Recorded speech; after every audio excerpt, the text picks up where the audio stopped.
लाख बार वंदना, करोड़ बार वंदना, लाख बार।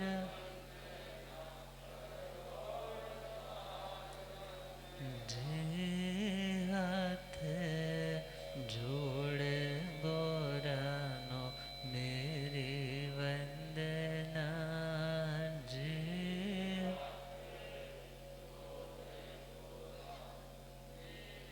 डगमग डोले नैया मेरे, डगमग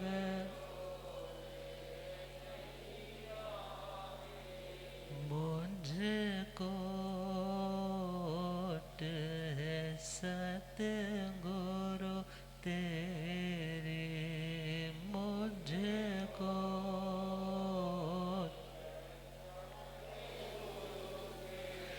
जे आसा भवसागर पार लंघना, जे आसा भवसागर, जे हाथ जोड़ गोरानो मेरी वंदना, जे हाथ जोड़ गोरानो। अनंत अनंत शांति के निकेतन शासनपति भगवान महावीर स्वामी के पावन चरणवृंदों में हार्दिक भावना वंदनमन। मेरे अंधेरे जीवन को रोशनी प्रदान करने वाले परम उपकारी आगम ज्ञान के भंडार, आगम ज्ञाता, आगम पुरुष, जिन शास्त्र रतन हिमाचल केसरी उपाध्याय भगवंत श्रद्धे गुरुदेव श्री जितेंद्र मुनि जी महाराज साहब के पावन चरण कमलों में हार्दिक भावना वंदन। पाठ पर विराजित तपस्विरत श्री प्रभु मुनि जी महाराज साहब के चरणों में वंदन। पाठ पर शोभायमान भगवती स्वरूपा उत्तर भारतीय प्रवर्तनी महाश्रमणी महासाध्वी श्री सुधा जी महाराज साहब एवं समस्त भगवती स्वरूपा विदुषी महासाध्वी वृंद, धर्म सभा में उपस्थित धर्मानुरागियों, सुशीलवती माताओं एवं बहनों, असीम पुण्योदय से भाग्योदय से आप सबको संतों का समागम और वीतरागवाणी श्रवण करने का सुअवसर प्राप्त हो रहा है। जिंदगी में किसी अच्छी चीज का अभ्यास किया जाए तो वह व्यक्ति उस अच्छाई में परफेक्ट हो जाता है, और यदि किसी बुराई का अभ्यास करता है तो वही व्यक्ति बुराई में परफेक्ट हो जाता है। चोरियां करने वाले, ताला खोलने वाले, मर्डर करने वाले वो अपने कार्य में कुशल हो जाते हैं, और उन चोरों को पकड़ने वाले, दूसरों को प्रोटेक्ट करने वाले समर्पण के साथ साथ रेगुलरिटी जब चलती रहती है, नियमबद्धता चलती रहती है, तो वे लोग अपनी अच्छाई में भी परफेक्ट हो जाते हैं। Practice makes a man perfect. और हम जिस चीज़ में परफेक्ट हैं वह हमारी पहचान है। परफेक्शन का मतलब वैसे तो the peak point, extreme point, उसका नाम परफेक्शन होता है, मगर उस परफेक्शन तक पहुंचने के भी कई पड़ाव हो सकते हैं। सपोज 10 मंजिल है, पहली मंजिल तक पहुंचा तो एक मंजिल एक लेवल की परफेक्शन, दूसरी मंजिल तक पहुंचा तो दूसरे लेवल की परफेक्शन। इसी प्रकार शांति और अशांति, शांति और अशांति, हम जितने लेवल में शांत रहने के साधनों का उपयोग करते हैं, उन साधनों का जिंदगी में साधना करते हैं, हम उस लेवल में अपर अपर अपर जाते रहते। और विचार करो, कुआं खोदने वाला व्यक्ति भी मेहनत करता है, मकान बनाने वाला व्यक्ति भी मेहनत करता है। कुआं खोदने वाला जितना मिट्टी निकालता जाता है उतना नीचे, उसके साथ साथ नीचे जाता जाता है। और जो मिस्त्री है, मकान बनाने वाला है, एक एक ईंट लगाता जाता है, उसी के साथ साथ खुद भी ऊंचा उठता चला जाता है। तो ऊंचा उठना, अच्छाई की ओर बढ़ना, कुआं खोदना, बुराई की ओर आगे बढ़ना, मेहनत दोनों और है। मगर बुराई का अभ्यास बहुत है, दैट्स वाई वो इजी और सहज लगता है। पानी का फ्लो ऊपर से, पहाड़ से आप यदि कुछ भी मटका घेरोगे तो सीधा फ्लो करते हुए नीचे आ जाएगा, और उसी भरे हुए मटके को ऊपर पहुंचाना है तो उसमें मेहनत ज़्यादा लगेगी। मगर अभ्यास जिस कार्य का हमारा बनता जाता है, वह कार्य हमारे लिए उतना ही सहज हो जाता है। इसी प्रकार आत्म भावों में स्थिर रहना, आत्मा के शांत स्वरूप में स्थिर रहना, उसका अभ्यास कम है, इसलिए जल्दी थक जाते। दुनिया के विभाव में रहने का, क्रोध करने का, अभिमान करने का, माया छल कपट करने का, लोभ के झूले में झूलने का अभ्यास अनादिकालीन है। मगर अब हमें शांति की खोज है, क्योंकि इतना कुछ मिलने के बावजूद भी व्यक्ति कहता है कि जिंदगी में शांति नहीं है। अब शांति चाहिए तो सही डायरेक्शन में हमें प्रैक्टिस करनी है, सही दिशा में हमें कदमों को बढ़ाना है। अब मेहनत नीचे की ओर नहीं, ऊपर उठने की ओर लगानी है। और श्रीमद् उत्तराधनजी सूत्र, जहाँ पर 11वां अध्ययन है, बहुश्रुत पूजा, उन आत्माओं को पूजनीय कहा, वंदनीय कहा, जो आत्माएं ज्ञान के खजाने को प्राप्त कर चुकी है। और वो ज्ञान कौन सा? जिसके आने के बाद आत्मा शांत हो जाए, जिसके अभ्यास के बाद कोई मिले या कोई बिछुड़े, आत्मा स्टेबल हो जाए। अच्छा मिले तो भी स्टेबल, बुरा मिले तो भी स्टेबल। उस पार एक्सीलेंस की स्टेट तक पहुंचने का जो मार्ग है, उसे जिन्होंने जान लिया उन्हें कहा जाता है बहुश्रुत। क्या कहा जाता है? बहुश्रुत। और वे बहुश्रुत मुनिराज शिक्षा ग्रहण करते करते ही आगे बढ़ते हैं। शिक्षा का अर्थ भी अभ्यास है। शिक्षा का अर्थ क्या है? अभ्यास।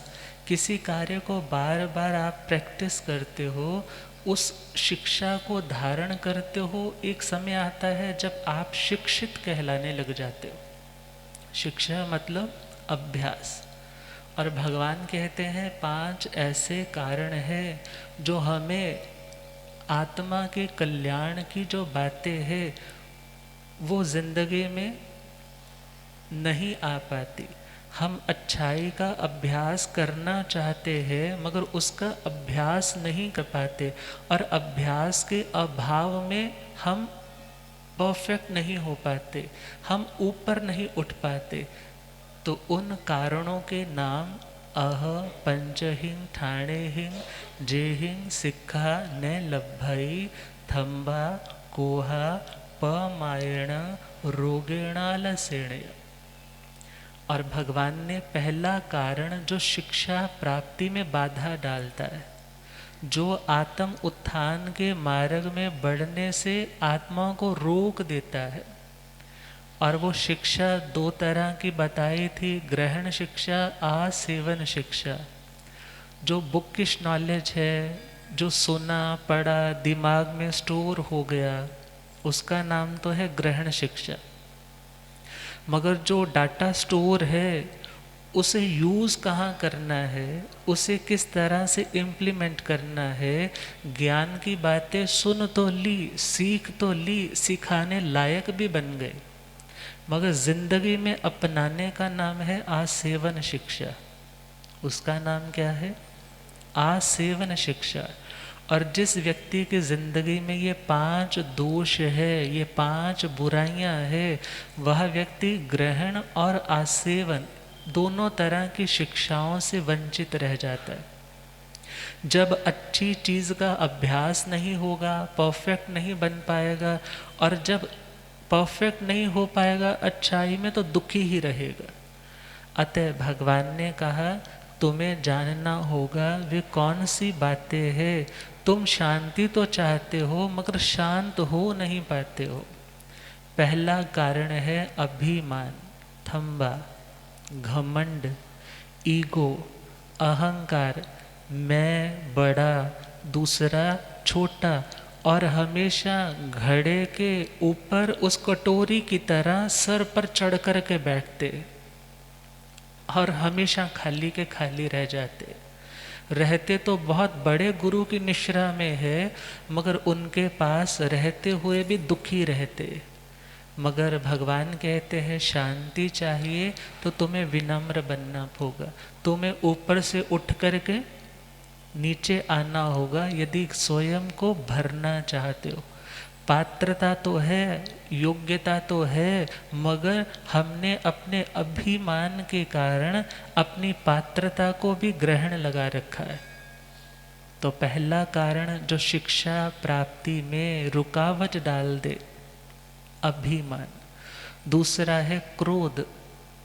गुस्सैल व्यक्ति को भी फिर व्यक्ति सोचता है रोज रोज इसको क्या समझाना, ये तो उल्टा आगे बोलता है, ये 4 लोगों में हमारी इंसल्ट करता है। तो फिर बड़े सोचते हैं कि हम क्यों इसे बार बार अपनी बेइज्जती करवाने के लिए छेड़े, और उसे वो कहना, रोकना, टोकना, समझाना, भुजाना सब बंद कर देते। और जब किसी बड़े नुकसान से उसका सामना होता है, जब दुनिया के लोग उसे फुटबॉल की तरह ठोकर पर ठोकर मारते हैं, फिर उसे याद आता है मेरे बड़े ऐसे कहा करते थे, मेरे बड़े ऐसे कहा करते थे। एक व्यक्ति ने अपनी ऑटोबायोग्राफी लिखी। उसने लिखा कि जब मैं बेटा था मैं पिता से झगड़ा करता, माँ को चिल्लाता, आपको अक्ल नहीं है, आप नए ज़माने के साथ मैच नहीं कर पा रहे, आपकी एजुकेशन के साधन भी पुराने थे, आपके समझने समझाने के तरीके भी पुराने हैं, हमारे साथ आपकी ट्यूनिंग नहीं बैठती। अब समय आया, पिता समझाते, बेटा तुम आवेश में बोल रहे हो, अभी तुम्हारे पास समझ नहीं विकसित हुई, इसलिए तुम्हारी रिएक्शन ऐसी है, मगर जब तुम बड़े हो जाओगे तुम्हें ये सारी समझ आ जाएगी।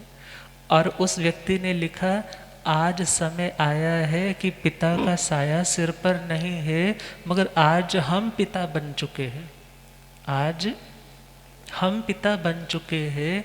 और आज जब बच्चों को समझाते हैं तो हंसी आती है, क्योंकि बच्चों की रिएक्शन भी कैसी होती है, जैसी रिएक्शन कभी हमारी थी, मगर हाँ शायद इन्हें भी तभी समझ आएगी जब हम इस दुनिया से रुखसत कर जाएंगे। मगर समझदारी किस में है? सामने वाला हमारी जिंदगी में कमी नहीं देखना चाहता, हमारी जिंदगी में नुकसान नहीं देखना चाहता, उसे हमारे से लगाव है, अपनत्व है, और इसलिए वो बार बार हमें ना चाहते हुए भी रोकता है, हमें टोकता है, ऐसा मत करो, वैसा मत करो। और ध्यान दो, घर के ही समझाएंगे।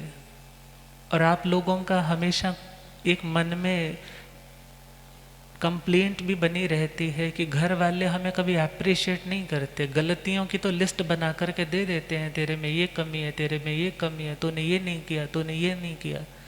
मगर कुछ अच्छा किया है तो उसके लिए यदि सपोज प्रेज भी करते हैं ना, तो हमें लगता है दिखावा कर रहे। मगर याद रखना, हमारे बड़े यदि हमारी प्रेज नहीं करते, उसका भी एक कारण है कि कहीं हमारे में अभिमान न आ जाए। हमारी प्रोग्रेस जो चल रही है, कहीं वो प्रोग्रेस रुक ना जाए, इसलिए वो क्या सोचते हैं, दुनिया कर ही रही है ना, अंदर से तो उनके भी लड्डू फूटते हैं कि मेरा बच्चा बहुत काबिल बन रहा है। मगर यदि हम यह सोचे वो तो हमेशा कमियां निकालते हैं, तो याद रखना दुनिया के लोग, उन्हें ज़्यादा मतलब नहीं है आपसे। मगर परिवार के गुरु गुरनी या बड़े बुजुर्ग, उनके मन में आपके प्रति इतना लगाव है कि वो शायद प्रशंसा के दो बोल तो नहीं बोलते होंगे, मगर आपकी कमी को झट से टोक देंगे, ऐसा नहीं करना। अतः हे आत्मा, उन पर गुस्सा नहीं करना। अणो सासियो न कुप्पे जा खंतिंग सेविज्य पंडिये। भगवान कहते हैं एक समझदार व्यक्ति को अनुशासन में रखने के लिए यदि बड़े कठोर भी होते हैं तो उनके ऊपर गुस्सा, बच्चा छोटा है, 2-3 साल का है, भागा जाता है सड़क की ओर और हाईवे का रास्ता है, बहुत ट्रैफिक रहता है, और यदि माता पिता पकड़ते हैं, दरवाज़ा लॉक रखते हैं, तो वो इरिटेट होता है, उसे गुस्सा आता है। मगर उसका गुस्सा जायज़ है यदि हम उसकी अज्ञानता के अकॉर्डिंग सोचें। यदि हम उसकी अज्ञानता ही है ना, कि वो अपने ज्ञान को ही सब कुछ मान रहा है, वो सोच रहा है मैं जैसे सोचता हूँ वैसे ही हर व्यक्ति सोचे, और दुख का हमारा कारण भी यही है। मगर वो अपनी जगह ठीक है, इसका नाम है अनेकांतवाद। इसका नाम क्या है? अब वो अपनी जगह ठीक है, मगर वो बिल्कुल ठीक है ऐसा नहीं कहा। अनेकांतवाद का मतलब ये नहीं है जो गलत है उसे भी हम एक्सेप्ट कर ले, हम उसे अडॉप्ट कर ले। अनेकांतवाद का मतलब है वो जो समझ रहा है वो उसके दृष्टि के अकॉर्डिंग, उस व्यक्ति के एंगल के अकॉर्डिंग, उसके व्यू पॉइंट के अकॉर्डिंग वो ठीक है। उसे जो दिख रहा है, उसे जो दिख रहा है, वो जो फील कर रहा है, उसकी जो जो एक्सपेक्टेशंस है उसके अकॉर्डिंग यदि वो अलाइनमेंट है, उसे वो चीज़ ठीक लगती है, वो अपनी जगह ठीक है। मगर एक समझदार व्यक्ति जो कई एंगल से सोचने वाला है, वो व्यक्ति जानता है कि मैं जो समझा रहा हूँ वो ज़्यादा करेक्ट है, मगर वो बच्चा जिद क्यों कर रहा है? अभी उसके पास अधूरा ज्ञान है, अधूरी जानकारी है, वन साइडेड देख रहा है, और कितनी साइड से उसको वो देख नहीं पा रहा। मैं कई बार एग्जाम्पल दिया करता हूँ, कसौली की पहाड़ियाँ, चंडीगढ़ जाते हैं ना, तो चंडीगढ़ से आगे शिमला की ओर बढ़ो तो रास्ता कट जाता है कसौली का। अब कसौली की पहाड़ी चंडीगढ़ से देखो तो कोई बोले जी कसौली तो इतना ही है, और एक व्यक्ति है जो नॉर्थ डायरेक्शन में रहने वाला है, कभी आया नहीं है, वो उसको तो ऐसे टेपरिंग सी वो पहाड़ी दिख रही है, तीखी सी नोक दिख रही है, वो बोलता है नहीं कसौली इतना ही है। और जो दूसरी साइड पर रहने वाला है वो बोलता है जी कसौली तो सिर्फ इतना ही है जितना मुझे दिख रहा है, कसौली इतना ही है जितना मुझे दिख रहा है। और एक व्यक्ति बोलता है कसौली तो सिर्फ इतना है इस साइड वाला जितना। अज्ञानता का मतलब क्या है? मिथ्यात्व का मतलब क्या है? जो हमें दिख रहा है वो गलत नहीं है, मगर जो हमें दिख रहा है हम सोचते हैं बस इतना ही है, और हम वहाँ पर अटक जाते हैं। और वहाँ पर यदि कोई दूसरा कहता है नहीं भाई ऐसे भी है, वो बोलते हैं ऐसे भी है, वो बोलता है ऐसे भी है, यदि वो बोलता है ऐसे भी है, दैट्स कॉल्ड अनेकांतवाद। इसका नाम क्या है? अनेकांतवाद। कि वो कई सारे एंगल बता रहा है, ऐसा भी है, तुम जैसा सोच रहे हो वो तुम्हें दिख रहा है, मगर बाकियों ने जो देखा है उन सबको मिलाकर के देखे तो ऐसा भी है। मगर एकांतवादी मिथ्या दृष्टि क्या कहता है, जो मैं देख रहा हूँ उतना ही है। जो मैं, झगड़े क्यों होते हैं घर में, समाजों में झगड़े क्यों होते हैं, डिस्प्यूट्स क्यों होते हैं, जो मेरी नॉलेज है, जो मेरी इंफॉर्मेशन है, दैट्स करेक्ट। बाकी जो कह रहे हैं किसी को कुछ नहीं पता, वो फेवर करके बोल रहे हैं, उन्हें सही बात का तो पता नहीं है, और सेपरेशंस होने लग जाती। मगर यदि हम यह सोचे, उसे जो दिख रहा है उसे यह कहना तो उचित है कि मैं भी ठीक हूँ, मुझे ये फील हो रहा है, मेरे पास ये इन्फॉर्मेशन है। मगर एक व्यक्ति जो एरोप्लेन से ऊपर गया और ऊपर से उसने देखा सारा व्यू, बोलता है कसौली इधर भी है, कसौली इधर भी है, कसौली इधर भी है, कसौली, और कसौली ये सारे का सारा, the whole sum is called Kasauli, ये सारे का सारा कसौली है। और इस विजन का नाम है सर्वज्ञता। क्या नाम है इसका? सर्वम जानाति इति सर्वज्ञ, जो सब कुछ जानता है। सब कुछ का मतलब है हर एंगल से जो उस बात को समझता है, देखता है।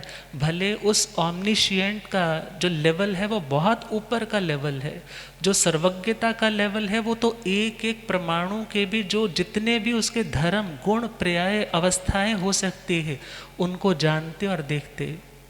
मगर एक स्थूल दृष्टि से हम समझे तो जहाँ पर व्यक्ति बोलता है मैं ही ठीक हूँ, मुझे इतना पता है, बात ठीक है, तुम्हें इतना पता है, मगर तुम यह बोलो मेरे पास अभी इतनी इन्फॉर्मेशन है, मेरे अनुसार ये पॉइंट है, आप इसके साथ जो जो इन्फॉर्मेशन आपको मिलती है उसको आप ऐड करते जाइए और जो लास्ट में निकलेगा कंक्लूजन हमें बता दीजिएगा।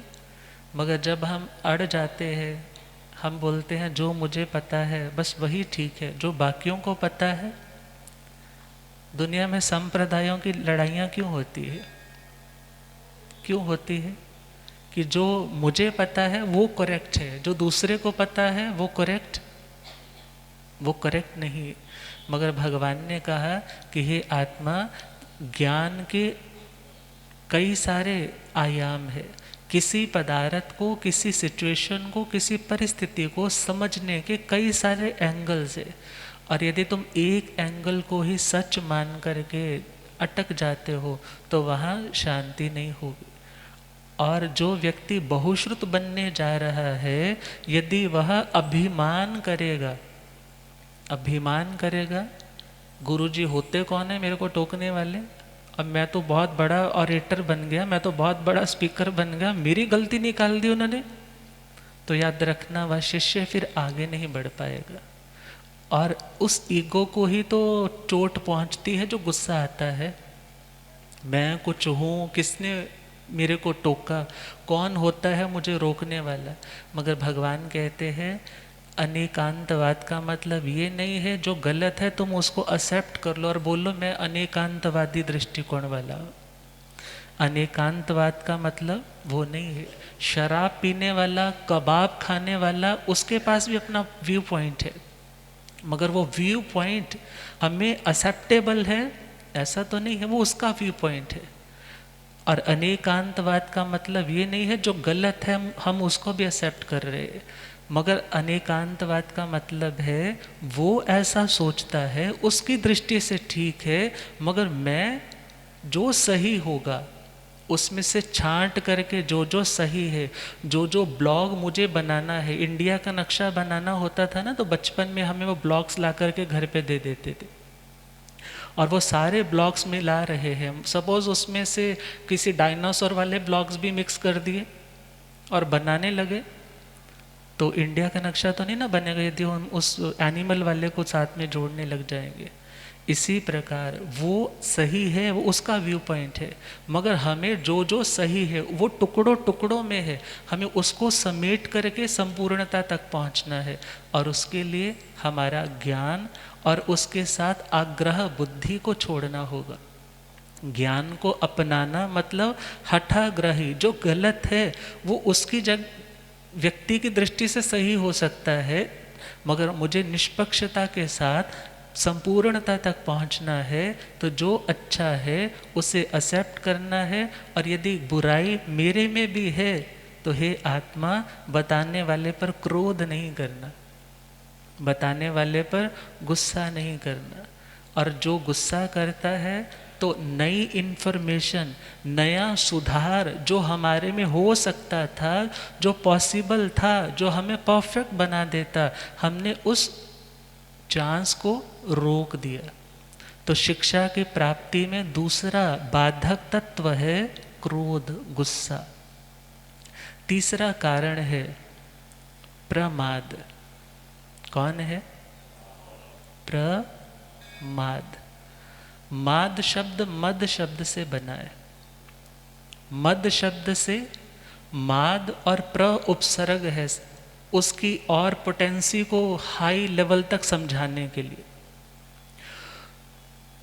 जो आत्मा मदहोशी में चला जाता है, जो आत्मा लाइन को छोड़ करके डिस्ट्रैक्ट हो जाता है, जो आत्मा अपने होश में नहीं रह पाता, उस स्थिति का नाम है प्रमाद की अवस्था। वैसे तो गुण स्थानों की दृष्टि से देखें तो छठा गुण स्थान है प्रमादी संयति गुण स्थान। कौन सा गुण स्थान है? प्रमादी संयति गुण स्थान। और सातवां गुण स्थान है अप्रमादी संयति गुण स्थान। तो वैसे तो छठे गुण स्थान तक का जो लेवल है वह है प्रमाद का। और उस प्रमाद में देखा जाए तो लाप्रवाही, जो साधना में सावधानियां रखनी अनिवार्य है, उन सावधानियों में व्यक्ति उपेक्षा कर जाता है। क्या कर जाता है? उपेक्षा। उपेक्षा मतलब उसे इग्नोर कर देना, उसे निग्लेक्ट कर देना, आंखें मूंद लेना। और उसके कारण दुर्घटना भी होती है। ड्राइव करते करते यदि आंख लग जाए, 2 सेकंड के लिए लग जाए, गहरी नींद आ गई और एकदम से ट्रक में जाकर के टक्कर हुई, और वहीं वो 2 सेकंड भी उस व्यक्ति की जिंदगी के नुकसान के कारण बन सकते। अब विचार करना है, भगवान तो बार बार कह रहे हैं समयम गोयम माँ पमाये। हे गौतम, समय मात्र का भी प्रमाद। हम एक जगह गए और वहाँ पर लड़का था, पढ़ा लिखा था, और उसकी बहन धार्मिक थी। और मैंने देखा उनके घर में स्लिप लगी है, उस पर लिखा है समयम गोयम माँ पमाय। मंदिर में गए तो मंदिर में लिखा है समयम गोयम। मैंने पूछा ये क्यों लिखा है?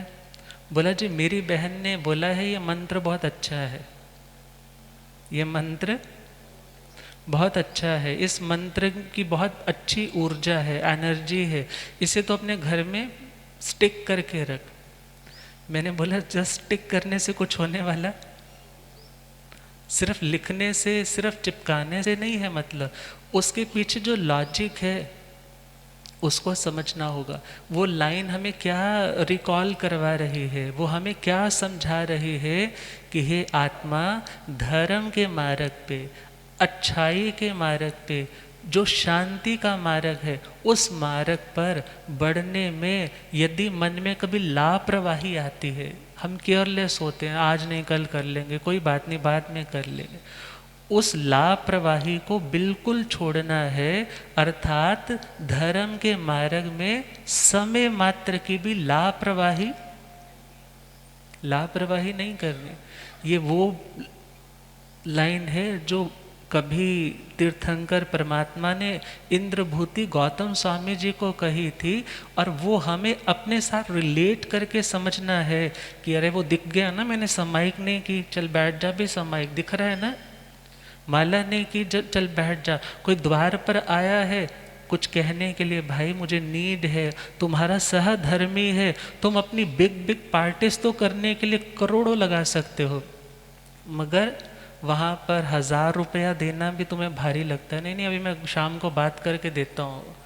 मगर हे आत्मा, कुछ अच्छा करने का मौका मिले तो उसके लिए समय मात्र का भी प्रमाद प्रमाद मत करे। और प्रमाद के गुण स्थानों के लेवल में देखें तो छठे गुण स्थान तक कम से कम स्थिति तो उसकी अंतर मुहूर्त, और ज़्यादा से ज़्यादा स्थिति देशों करोड़ पूर्व तक की। और जो सातवां गुण स्थान है उसकी चलें तो एक समय से अंतर मुहूर्त तक की उत्कृष्ट स्थिति है। और जो संयत आत्मा है वो भी झूले की तरह प्रमाद से अप्रमाद, अप्रमाद से प्रमाद, इसी तरह से चलता रहता है। मगर जो तीर्थंकर आत्माएं, जो उत्कृष्ट साधना वाली आत्माएं होती है, उन आत्माओं का छठे गुणस्थान में भी जो अपर लेवल है, अब एक ही नहीं है गुणस्थान, गुणस्थान के भी बहुत सारे लेवल्स होंगे, उस एक लेवल में भी कई सारे लेवल्स होंगे। वो सबसे अपर वाले लेवल में जस्ट क्या करते हैं, सातवें में आते हैं, उसमें रुकते हैं, फिर आते हैं, फिर जाते हैं, फिर आते हैं, फिर जाते हैं, फिर समय आता है सीधा अपूर्व गुण श्रेणियों का आरोहण करके कर्मों को काट जाते। मगर हम यहाँ पर समझे, यहाँ सिंपल वे में समझे, प्रमाद का अर्थ लापरवाही साधना के मार्ग पर बढ़ते हुए जो मन में उपेक्षा भाव आ जाता है, ये क्यों करना, क्या ज़रूरत है, नहीं किया तो भी चलेगा, जो हो रहा है ठीक है। अर्थात भगवान कहते हैं इन उपेक्षाओं से ऊपर उठना। और यदि उपेक्षा करोगे, स्वाध्याय का टाइम है, भगवान तो कहते हैं जो कार्य जिस समय पर निर्धारित है उसे तुम उसी समय में करने का प्रयास करो। और यदि स्वाध्याय के टाइम में 4 भगत आ गए और बोले महाराज जी पता हम कितनी दूर से आए हैं, ये तो आप शास्त्र रोज पढ़ते रहते हो, आज हमारे साथ बैठ करके धर्म चर्चा नहीं, क्या करो, बातें करो। अब विचार करो, अब ये वो रूटीन उन्होंने सेट कर रखी है, वो थोड़ा टाइम भी है जो उन्हें स्वाध्याय के लिए, पढ़ने के लिए, पढ़ाने के लिए मिल पा रहा है। मगर देखा जाए यदि वो भी लोगों में ही चला गया तो क्या सोचते, कोई बात नहीं कल पढ़ लेंगे। अब संतों के पास तो हर रोज ही बाहर रहने वाली है, कोई ना कोई आने ही वाला है। और यदि अपने उस टाइम टेबल को उसने खराब करने का प्रयास किया तो जिंदगी खराब हो सकती है। और यदि आप अपनी जिम्मेदारी को समझोगे तो आप अपने कार्य को समय पर करने का प्रयास करोगे। और यदि स्वाध्याय के टाइम पर स्वाध्याय नहीं, गोचरी के टाइम पर गोचरी नहीं, पहले ही निकल गए तो खाली पात्रे लेकर के खाखरा ले लो, भुजिया ले लो महाराज, यही कुछ होगा ना, बिस्किट ले लो, अभी तो कच्चा टाइम है। और इसी प्रकार देखे जो विश्राम का टाइम है, उस टाइम तो विश्राम नहीं, जब सारे उठ गए तो बोले अब तो मैं आराम करूँगा, अब शोर आएगा तो वो चिड़चिड़ा हो जाएगा, वो बोलेगा मुझे रेस्ट क्यों नहीं करने देते। वो बोलते हैं भाई जब सब रेस्ट कर रहे थे तो तुम उस टाइम क्यों अनरेस्ट होकर बैठे थे। अर्थात जो कार्य जिस समय पर करना उचित है उस कार्य को उस टाइम पर करना, वो तो है अप्रमाद की निशानी, अप्रमत्तता की, अवेयरनेस की स्थिति। और जो व्यक्ति जिस कार्य को जिस टाइम पर करना था उस टाइम पर किया नहीं, टाल मटोल करता रहा, तो याद रखना जिंदगी में यदि अपनी जिम्मेदारियों को सरकाओगे तो टाइम आएगा दुनिया से सरक जाओगे, मगर हाथ कुछ भी आने वाला नहीं। इसीलिए कहा जाता है कि हे आत्मा धर्म की आराधना में प्रमाद न करे। और फिर उत्तरकालीन ग्रंथों में चले तो प्रमाद के 5 भेद बता दिए। कितने भेद? 5 भेद। मद्य, विषय, कषाय, निद्रा और विकथा। अब यहाँ हम देखें कषाय को यहाँ काउंट किया है, कषाय को क्रोध मान माया लोभ को भी किस में काउंट किया है? प्रमाद में। यहाँ पर किया है, मगर छठे गुण स्थान में तो हम देखें तो अनंतानुबंधी का, अप्रत्याख्यानी का, प्रत्याख्यानी का, ये कषाय तो नहीं है। मगर हाँ जब हम 10वें गुण स्थान में चले तो वहाँ पर कषाय तो है, वहाँ सूक्ष्म संपराय, सूक्ष्म लोभ उसकी स्थिति तो है। और उस बिहाफ पर हम चले तो वहाँ पर भी प्रमाद बन जाएगा। मगर छठे गुण स्थान तक हम प्रमाद की स्थिति मानते हैं, और आगे वाली स्थिति को हम प्रमाद वाली स्थिति तो नहीं, हम मोह की दृष्टि मानते हैं कि वहाँ पर मोह की सत्ता है, क्योंकि मोहनीय कर्म का ही तो ये परिवार है। और ये समझ तो लगभग उनको आएगा जिन्होंने 25 बोल बहुत गहराई से पढ़े हैं, जिन्होंने नव तत्व गहराई से समझे हैं। और ये ज्ञान हमें कंसंट्रेशन भी देगा, हमारे संस्कारों को प्योर भी करेगा, और हमें खुद भी सही ट्रैक पर रखेगा, और दूसरे डिस्ट्रैक्टेड सोल्स को भी हम पुनः ट्रैक पर लेकर आने में योगदान दे करके उस तीर्थ धर्म के सहयोगी अंग बन पाते। और हम देखें मद्य विषय कषाय निद्रा। मद्य का मतलब मादक द्रव्यों का सेवन करना, उससे जो हमारी अवेयरनेस में डलनेस आने वाली है, हमारी जागृति में जो डलनेस आने वाली है, उसका नाम है मादकता। तो ऐसी अल्कोहलिक चीज़ों का सेवन करना, ऐसी ड्रग्स आ चुकी है, चिट्टा अफीम, ये शराब तो बोलते हैं महाराज, अब तो बहुत पुरानी बात होगी, अब तो बहुत महंगा नशा आता है। एक एक बार की डोज कई हजारों की लाखों की डोज है। और विचार करो, बड़े बड़े परिवारों के बच्चे जो सुंदर दिखने वाले, अच्छे स्मार्ट दिखने वाले, वेल एजुकेटेड परिवारों के, मगर ऐसी बुरी आदत पड़ती है कि फिर उनके बिना, बोलते हैं अंदर से तड़प उठती है, मन करता है खत्म हो जाओ, घर में जो है बेच दो, बस मात्र एक डोज मिल जाए। अब विचार करो, इनके कारण कितने परिवार नष्ट हो गए। तुम बात की चीज़ें सामायिक माला ये करते हो, बहुत अच्छी बात है, मगर जो फंडामेंटल्स हैं एटलीस्ट उन्हें तो रिजर्व रखो ना, फंडामेंटल्स को तो स्ट्रांग रखो। इन 5 प्रमादों को समझ करके प्रमाद को त्यागने का प्रयास करो। पहला पॉइंट है मद्य, मादक द्रव्यों का सेवन नहीं। और इसी के साथ हम देखें जो गृष्ट भोजन है, गृष्ट भोजन जो अधिक ताकत वाला, जो विगों वाला भोजन है, जो ज़्यादा पौष्टिक भोजन है, जब अति मात्रा में किया जाएगा तो वो भी शरीर में मादकता लेकर के आएगा। क्या लेकर के आएगा? मादकता लेकर के आएगा। और जब मादकता बढ़ेगी, इंद्रियां चंचल हो उठेंगी, मन स्थिर नहीं रह पाएगा, मन में भी चंचलता, इंद्रियों में भी चंचलता, तो जो सोचा नहीं था वो भी गलत कार्य फिर वह व्यक्ति कर बैठता है। और जब गलत कार्य किया है, फिर उसके बाद उसका मन भी उदास है, उसकी वाइब्रेशंस भी नेगेटिव हो जाती है, उसका कॉन्फिडेंस लेवल भी डाउन हो जाता है, उस व्यक्ति की चमक, उस व्यक्ति की मैग्नेटिक फील्ड है वो भी कमज़ोर होने लग जाता है, और वो व्यक्ति रूखा रूखा सा बिहेव करने वाला, खुद भी अशांत सा रहने वाला हो जाता है। गुरुदेव पधार रहे हैं। हो रब मेरा सतगुरु बन के आया, मैनू वेख लैण दे।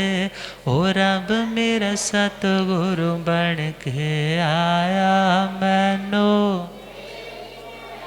हो मैनू वेख लैण दे, के मत्था टेक लैण दे। ओ मैनू वेख लैण दे, के मत्था, हो रब मेरा सतगुरु बन के आया, मैनू, ओ चिट्टा चोला मुख ते पट्टी हंसा वाली चाल अनोखी। चिट्टा चोला मुख ते पट्टी हंसा, ओ इत्थे झुकदा है संसार मैनू।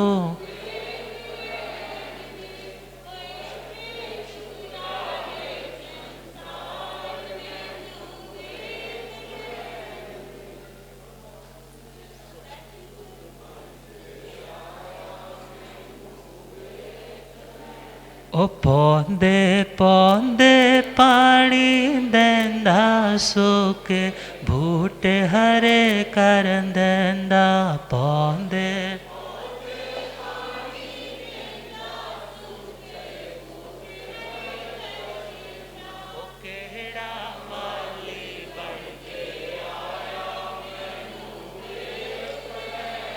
वो केड़ा माली बन के आया मैनू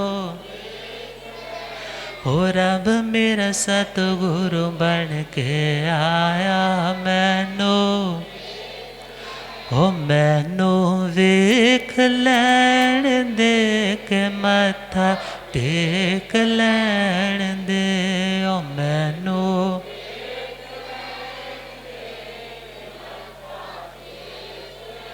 हो रब मेरा सतगुरु बन के आया मैनू वेख लैण दे हो रब मेरा सतगुरु बन के आया। बोलिए आगम ज्ञाता आगम पुरुष जिन शास्त्रधन हिमाचल केसरी उपाध्याय भगवंत श्रद्धे गुरुदेव श्री जितेंद्र मुनि जी महाराज की जय। तो हम बात कर रहे थे मादक द्रव्यों के सेवन से बुद्धि पर पर्दे पड़ते। बुद्धि मतलब एक लाइट, एक रोशनी जिसके प्रकाश में we have to decide our path. हमने अपना रास्ता चूज करना है। हमें दिखता है यहाँ ठोकर लगती है, यहाँ खड्डा पड़ता है, यहाँ पर चलना है, यहाँ से बचना है। वो जो काम करने वाला है उस लैंप का नाम क्या है? क्या नाम है उसका? बुद्धि, समझ, प्रकाश, ज्ञान, कुछ भी बोलो। और जो व्यक्ति मादक द्रव्यों का सेवन करने वाला या गृष्ट आहार का रेगुलर सेवन करने वाला, उसकी इस बुद्धि के ऊपर क्या पड़ जाते हैं? अब पर्दा आएगा उस लैंप के ऊपर, उस प्रकाश के ऊपर, तो रास्ता थोड़े दिखेगा। और यदि डल डल रास्ता दिखेगा, धुंधला धुंधला रास्ता दिखेगा, तो गड्ढे में पैर जाएगा, नुकसान होगा। और किसी भी बुराई की शुरुआत भी थोड़े से होती है, और किसी भी अच्छाई की शुरुआत भी थोड़े से होती है। और हम देखें, लोग कह देते हैं जी हम कुछ लेते भी हैं तो थोड़ा लेते हैं, मगर याद रखना सीमित ही असीमित तक पहुंचने का फर्स्ट लेवल है। हमें उस सीमित को ही जीरो करना है, तभी हम उस असीमित नुकसान से बचेंगे। गाड़ी के पीछे बहुत सुंदर लिखा था, मैं बहुत खूबसूरत हूँ। मुझे मत देखो, गाड़ी पे लिखा था मैं बहुत खूबसूरत हूँ, मैं बहुत खूबसूरत हूँ, जिंदगी भर तेरा साथ निभाऊंगी। मैं बहुत खूबसूरत हूँ, जिंदगी भर साथ निभाऊंगी। मगर साथ में क्या लाइन दे दी? लाइन कुछ और थी, हम आपके साथ डिस्ट्रैक्ट हो गए। क्या लाइन थी? मैं बहुत खूबसूरत हूँ, कहीं मुझे नजर ना लगाना। मैं बहुत खूबसूरत हूँ, कहीं मुझे नजर ना लगाना, जिंदगी भर तुम्हारा साथ निभाऊंगी, बस पीकर मत चलाना। बस अब ट्रकों पर लिखा होता है ना, तो इतना याद थोड़ी रहेगा, मगर मैसेज कितना बड़ा है। हमारी जिंदगी की गाड़ी भी यदि हम चलाना चाहते हैं अच्छे से, तो हमें इन गलत पदार्थों से बचना है। और भगवान कह रहे हैं, जो शांत आत्मा बनना चाहता है, जो पार एक्सीलेंस तक पहुंचना चाहता है, जो उच्चतम आयामों को, शिखरों को छूना चाहता है, उसे अपने आहार की पौष्टिकता, गृष्टता, उसको भी देखना है कि कितना अनिवार्य है। और यदि अल्कोहलिक या मादक द्रव्यों का सेवन कर रहा है, तो उस आत्मा का वो लेवल नहीं, वो नीचे वाला लेवल बढ़ रहा है, कुआं खोदता जा रहा है। अतः हे आत्मा, अपनी जिंदगी में आगे बढ़ना है, ऊपर उठना है, तो इन बुराइयों को त्यागना होगा। पूर्व के संस्कार जोर मारते हैं, वैसी कम्युनिटी मिलती है, वैसे मित्र मिलते हैं, मगर यदि अच्छे का पता है तो उस अच्छे पर डटे रहने के लिए अभ्यास, मेहनत, पुरुषार्थ, पराक्रम तुम्हें स्वयं करना होगा। ये सिर्फ एक पॉइंट है, मगर और भी जो बुराइयां हैं उनसे भी खुद को बचाना होगा। और क्या गुनगुनाना होगा? हर दम मानव मुख से बोल, सिद्धम शरणम गच्छामि। हर पल मानव सिद्धम शरणम। अब ये नहीं है सुबह तो आरतियों के थाल उठाते हैं और शाम को कौन सी बोतल उठा लेते हैं। अब पता नहीं कितने सारे ब्रांड आ गए, बोलते नहीं नहीं महाराज हम तो बियर लेते हैं, हम शराब नहीं पीते, उसमें तो सिर्फ 5% होता है, मगर जहर तो 5% ही नुकसान करने वाला है। और जब एक बार बोलते ना चक्का खुल गया, एक बार हेजिटेशन खुल गई ना, बोलते महाराज पत्थरी है, डॉक्टर ने बोला है बियर पिया करो। क्या पिया करो? वो डॉक्टर पर्ची पे लिख के देता है बियर पिया करो, मेडिकल स्टोर से मिलेगा, कोई डॉक्टर नहीं बोलता। संतों को लिख करके नहीं बोलते कि महाराज आप थोड़ी थोड़ी पी लिया करो, पत्थरी आपकी भी ठीक रहा करेगी। मगर विचार करो, जो चीज़ सिंपल सा फंडा है, आप संतों के पात्रे में बहरा सकते हो, तुम खा सकते हो, और जो नहीं बहरा सकते खुद भी उस पर अंकुश लगाने की कोशिश करो, वो आपके लिए भी अच्छा नहीं है। मर्यादाओं की बात दूर है, उसे अलग रख दो, मगर ज़िंदगी एटलीस्ट एक सिविलाइज तो बनो, एक अच्छे सोशल तो बनो। इन गलत चीज़ों से आप अपना सोशल नेटवर्क नहीं बनाते, बल्कि भगवान से जो सोशल नेटवर्क जुड़ा था उसको काट देते हो। तो क्या कहा? हर दम मानव मुख से बोल, सिद्धम शरण गच्छामि। सिद्धम शरण। सावन की हो शाम घटा, या सुख की मत वाली छटा। सावन की हो शाम घटा, या सुख की मत वाली छटा।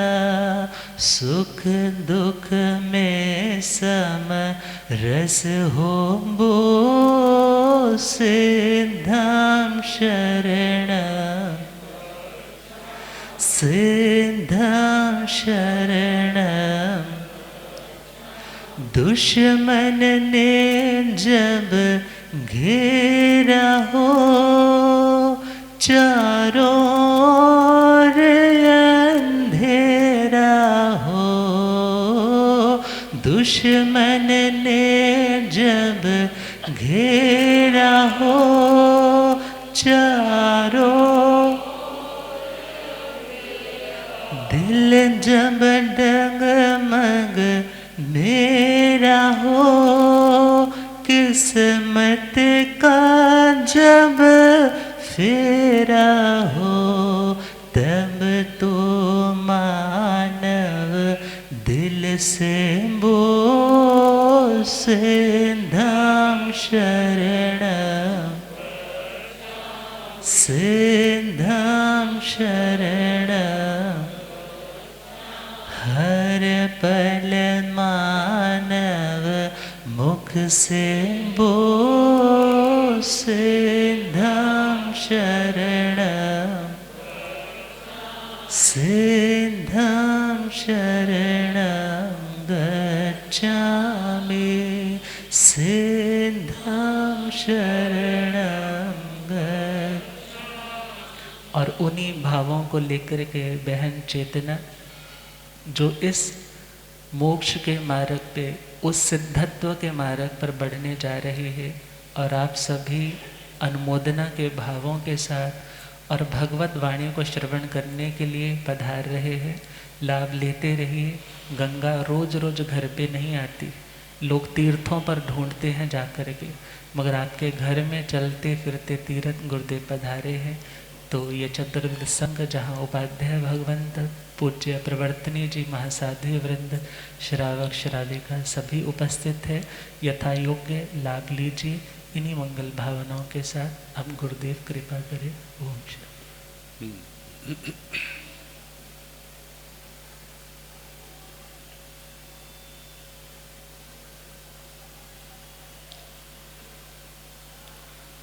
जीर्ण वयणे अनुरक्ता जीर्ण वयण जे करन्ति भावेन अमला असंकलिठा ते हुंति परित संसारी। बोलिए भगवान महावीर। अच्छी तरह आवाज नहीं आई।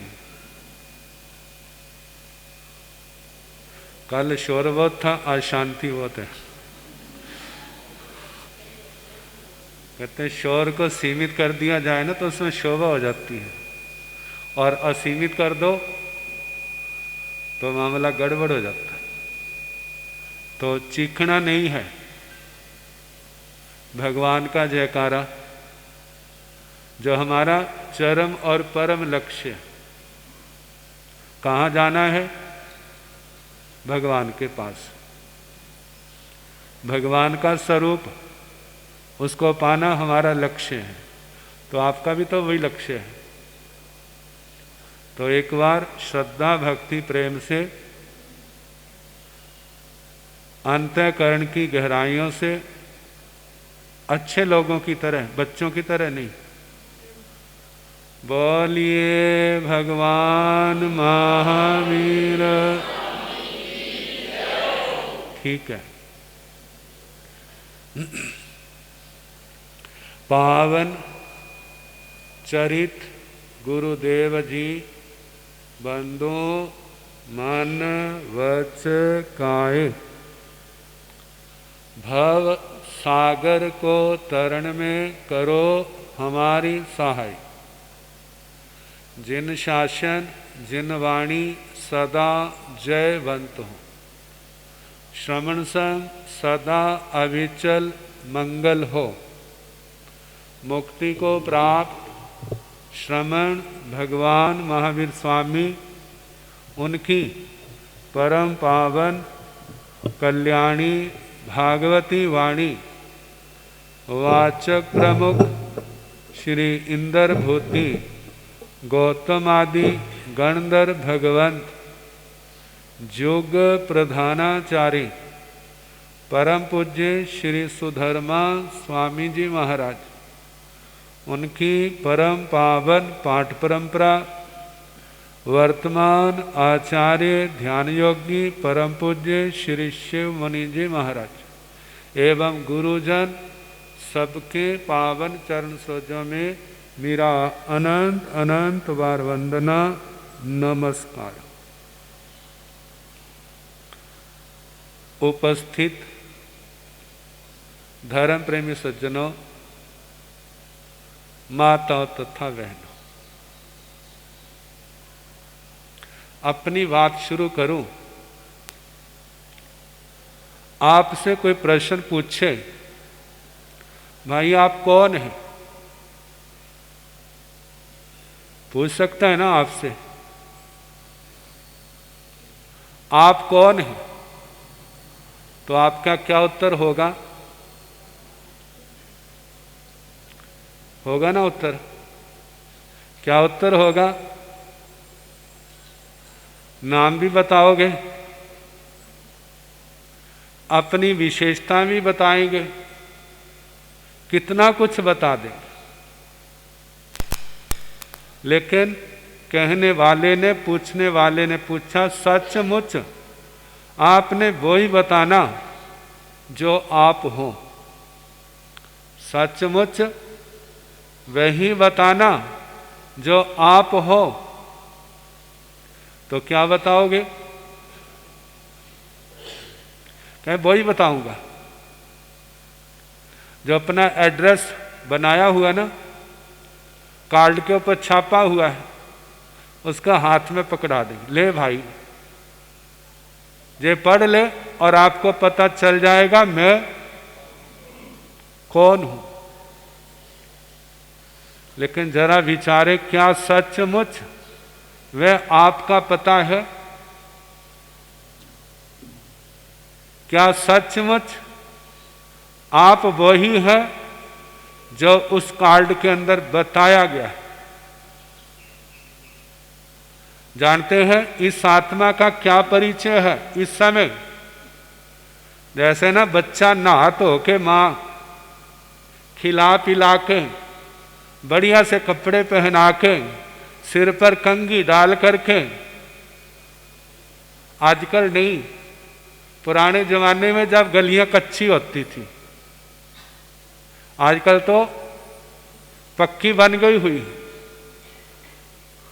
चलो आजकल की हो चाहे पुराने जमाने की हो, अब बच्चों के साथ खेलने गया है और खूब अच्छी तरह बच्चों के साथ खेला है। कहीं टिकाइयां भी हैं और कहीं पर जितनी टिकाते टिकाते कभी खानी भी तो पड़ती है, और कहीं पर गिरे भी हैं और कहीं पर गिरे को उठाया भी है, और कहीं पर चोट भी लगी है और खून भी बहा है, और कहीं पर मिट्टी के अंदर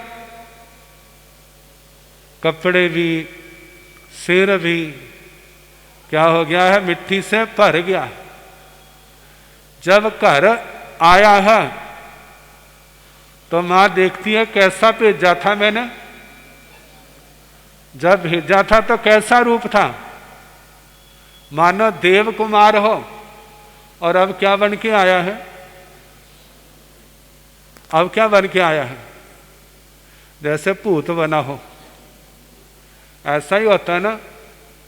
फिर उसको मां, क्योंकि मोह है, कुछ चिढ़केगी भी, लगाएगी भी, बाद में बच्चा भी रोएगा और मां भी रोगी, और उसके बाद बाथरूम में ले जा करके उसको नहलाएगी, सारा काम करेगी, फिर वैसा बना देगी। ले बेटा तेरे वास्ते देख मैंने कितना कुछ बना के रखा हुआ है। अब बच्चा देखेगा ना जब माँ को, कहते मम्मी तेरे कितने रूप हैं, कितने हैं? जैसे बहुरूपी होते ना, कभी तो दुलार करती है, कभी डांटती भी है और कभी पीटती भी है, बच्चे को रुलाती है और साथ में खुद भी रो पड़ती। अब देखो भला, ये तो दुनिया का। तो शाम को जब बच्चा आता है तो देखना इस आत्मा की भी क्या दशा है। केवल एक दिन का अपना बही खाता रखना। आज कितने जीवों का वध हुआ मेरे असंयम से, कितनी बार झूठ बोला, कितनी बार चोरी की, कितनी बार इन आंखों में और दिमाग में मैलापन आया, कितनी बार गुस्सा आया, कितनी बार अहंकार आया, कितनी बार अपने पाप को छिपाया, कितनी बार दूसरों की अच्छी चीजें लगी तो उनके प्रति ललचाया, कितनी घृणा की, कितना आसक्ति के झूले में झूले, कितना लड़ाई झगड़ा किया, ये 18 पाप है। कहते हैं उस मिट्टी से शरीर मिट्टी वाला बन गया, लेकिन उसको साफ करने में कितनी देर लगती है? साफ करने में कितनी देर लगती है? कपड़े धूल से भर गए तो साफ करने में कितनी देर लगती है? लेकिन जो आत्मा मैली हुई है, इसको साफ करने में कितना समय लगेगा? अब मिट्टी कपड़ों को लग गई, कपड़े मिट्टी वाले बन गए, लेकिन आत्मा अब कपड़ों का रूप कैसा हो गया? बद रूप। लेकिन आत्मा जो ब्रह्म का रूप है, आत्मा जो परमात्मा का रूप है, परमात्मा का रूप कहीं बाहर नहीं, इस आत्मा के अंदर ही प्रकट होता है। अब इस आत्मा के ऊपर कितना गर्दो गवार पाप कर्मों का छाया हुआ है। कैसी आत्मा की दशा है? वो जो दशा है वो इस आत्मा का रूप है। पूछा ना आप कौन हो? अब बताओ। 18 पापों का सेवन करने वाले, 18 पापों का सेवन करने वाले, कभी कभी पुण्य भी कमाने वाले, कभी कभी गुरुओं के पास भी जाने वाले, कभी कभी धर्म स्थान पर जाने वाले, और कभी कभी गलत स्थानों पर भी जाने वाले। देखिए किसका परिचय है? जो आत्मा का परिचय है। मैं कौन हूं? मैं 8 कर्मों से बंधा हुआ हूं। कितने कर्मों से? 8 कर्मों से बंधा हुआ हूं। वो कर्म कौन से हैं? ज्ञानावरणीय, दर्शनावरणीय, वेदनीय, मोहनीय, आयु, नाम, गोत्र, अंतराय। और इसके आगे मैं अनेक ग्रुपों से जुड़ा हुआ हूं। कौन से ग्रुप? एक तो व्यवहार में है और एक ग्रुप आपके मोबाइल के अंदर है। कितने ग्रुपों के आप मेंबर हैं भला? कभी देखा भला? कितने का आपने साथी बनाए हुए हैं? कितने लोगों को आप संदेश देते हैं और कितने लोगों के संदेश आप तक पहुंचते हैं और उन संदेशों को पढ़ करके कितने खुश होते हैं और क्या कहते हैं मैं कितना फेवरेट हो गया हूं। सोचते हैं ना। लेकिन पता तब चलता है जिस समय बीमार हो जाता है ना, मुसीबत में घिर जाता है, फिर उसके बाद वो संतावना के संदेश तो वहीं तक आ जाएंगे। हम भी आपके साथ बहुत दुखी हैं, लेकिन उसके दुख को बटाने वाला कोई भी नहीं आता। फिर ऐसे समय में उसको एहसास होता है कि देखो तो मेरा कौन है, मेरा कौन है और मैं किसका हूं। आप विचार करो इस आत्मा का रूप क्या है, इस आत्मा की पहचान क्या है, इस आत्मा ने कैसी पहचान बनाई है और हमें अपनी पहचान कैसे बनानी चाहिए। भगवान कहते हैं आपकी आत्मा के अंदर जो कुछ मेरे अंदर है वो तुम्हारे अंदर भी है, लेकिन वो सारे का सारा कैसा है? कूड़े के ढेर से क्या है? दबा हुआ। अब कूड़े के ढेर के नीचे सोने का भंडार भी हो सकता है, लेकिन सोने की तो स्मेल नहीं आएगी, सोने की चमक भी नहीं आएगी। वहां पर क्या आएगा? जो बाहर कूड़े का ढेर पड़ा है ना, उस गंदगी की स्मेल आएगी। ऐसे ही हमारी आत्मा के अंदर परमात्म तत्व छिपा तो है, लेकिन वो तो हमारे को दिखाई नहीं देता। जैसे जैसे क्रियाकलाप अच्छे और बुरे करते हैं ना, उसका प्रभाव हमारी आत्मा के ऊपर जरूर दिखाई दे रहा है। तो इसलिए भगवान कहते हैं अपने आप को पहचानो। कहते हैं आप इतनी बड़ी सत्ता है, लेकिन आप उससे बेखबर हैं। आप उसको समझो और उसको पाने का प्रयास करो। उसको पाने का प्रयास ही क्या है? साधना का मार्ग। उसको पाने का प्रयास जो साधना का मार्ग है, वो साधु जीवन है, वो श्रावक जीवन है। यदि आत्मा ने महाव्रतों को धारण किया है तो वह साधु जीवन में आ गया। जो महाव्रतों को नहीं धार सका, अणुव्रतों को धारण किया है, तो वो किस में आ गया? श्रावक जीवन में आ गया। तो कहने का मतलब तो यही है कि हम आत्मा के अंदर ज्ञान का प्रकाश पैदा करें, आत्मा को जाने। आत्मा का स्वरूप क्या है? परमात्मा का स्वरूप क्या है? जड़ क्या होता है?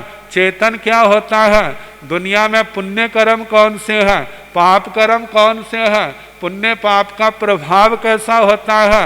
और कर्म जो है जी इसका क्या स्वरूप है, जो पुद्गल रूप है, आत्मा के अंदर आते हैं और आने का मार्ग है।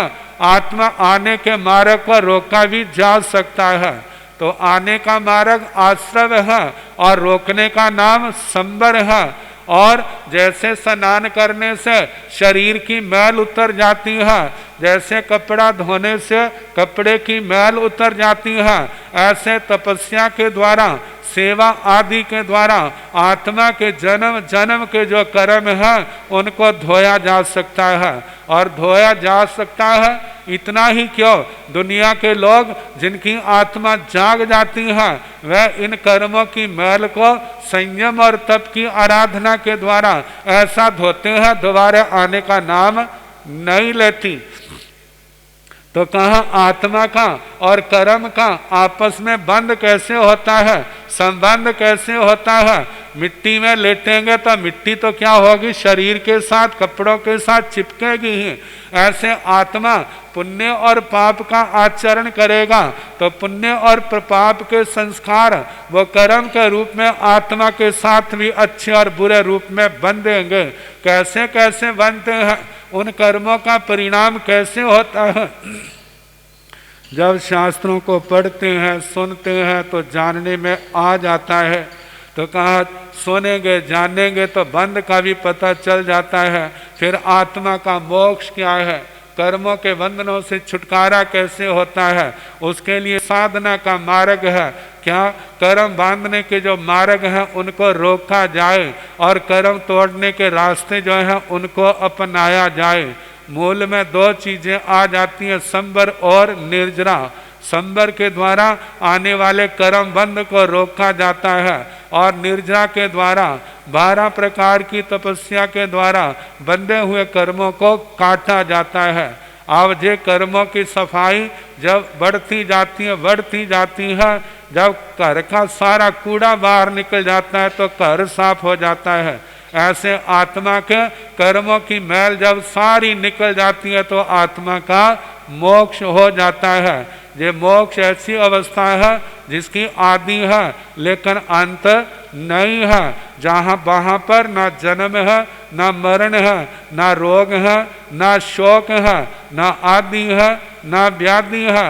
अनंत शांति है, अनंत समाधि है, जिसके अंदर आत्मा को किसी प्रकार का कोई क्लेश नहीं रहता। कहा जाता है आनंद के सागर में वो आत्मा डुबकियां लगाता है जिसके पास अब कोई परेशानी नहीं है। उसी परम पावन दशा को पाने के लिए जो साधना का मार्ग भगवान ने कहा गुरु परंपरा से आज तक चला आया है और ये मार्ग आगे भी चलता रहेगा।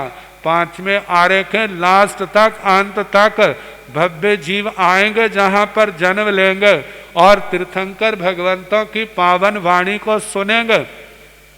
उनके प्रति श्रद्धा करने वाले भी बहुत होंगे और नहीं करने वाले उससे भी ज्यादा होंगे। लेकिन जिनका तरने का समय आ जाता है वो श्रद्धा भी करते हैं, यथाशक्ति उसका पालन करने का अभ्यास भी करते हैं और यही अभ्यास साधना के मार्ग पर इस आत्मा को बढ़ाता है और बढ़ते बढ़ते एक दिन आत्मा अपने लक्ष्य पर पहुंच जाता है। तो बस हम भी उसी मार्ग के पथिक हैं, आप भी उस मार्ग पर चल रहे हैं और इसी मार्ग पर चलने के लिए जहाँ की बच्ची चेतना वह भी तैयारी कर रही है, जैन भागवती दीक्षा, वह उसके लिए शुभ मंगल कामना करने, आशीर्वाद देने साधु सतियाँ आ रहे हैं। सारा कार्य आनंद मंगल से संपन्न हो, निर्विघ्न संपन्न हो, हमारी इस सब के लिए शुभ कामना है। तो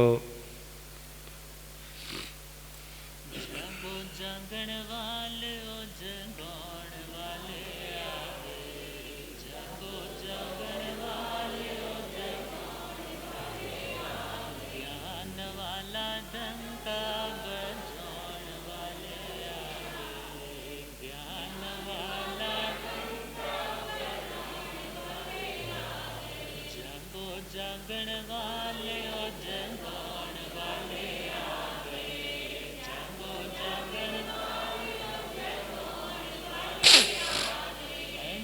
दिया बोला दाना तोले ना मोले, ना दिया बोला दाना एक एक बोल जीवे हीरा मोल है, एक एक बोल जीवे सुनन वाले ओ सुनौन वाले आ गए, सुनो सुनन वाले ओ ज्ञान वाला डंका बजौण वाले आ गए, ज्ञान वाला डंका बड़े सौभाग्य से सभी को ये दिव्य वीतराग वाणी का संदेश श्रवण करने का सौभाग्य मिल रहा है, और जो लाभ ले रहे हैं सभी सौभाग्यशाली है। जहाँ संग्रह वाले लाभ ले रहे हैं वहीं दूर दूर से पाली राजस्थान हो, होशियारपुर जान कॉलोनी, और भी यहाँ की बेटियाँ, कईयों की यहाँ की बेटियाँ गई हैं, और जो दूर दूर स्थानों पर रहने वाली, अब ये भाव है कि हमारे शहर में तीर्थ बना हुआ है तो हम लाभ लें, तो सभी सौभाग्यशाली हैं। और इसी क्रम में जिनके पच्चखाण हो, एकाशने का पच्चखाण हो, आयुमिल की तपस्या हो, किसी की उपवास की तपस्या हो, मन की धारणा के अनुसार कोई भी पच्चखाण हो, पच्चखाण तपस्या करने वालों को सामाजिक सूचना और उसके बाद जयकारे और मंगल पर।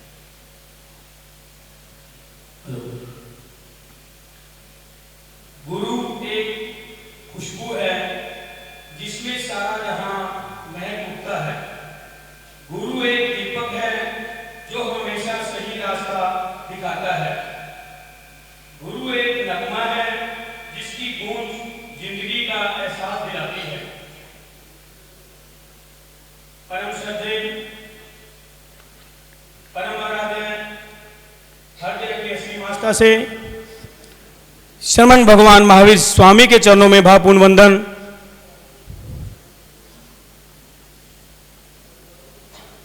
आत्मज्ञानी सत्पुरुष आचार्य सम्राट डॉक्टर शिवमुनि जी महाराज साहब के चरणों में भावपूर्ण वंदन। आगम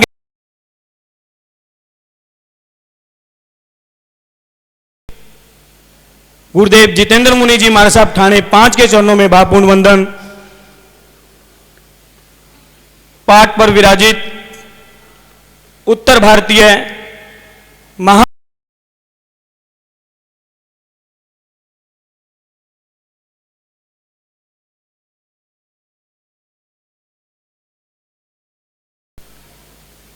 धर्म सभा में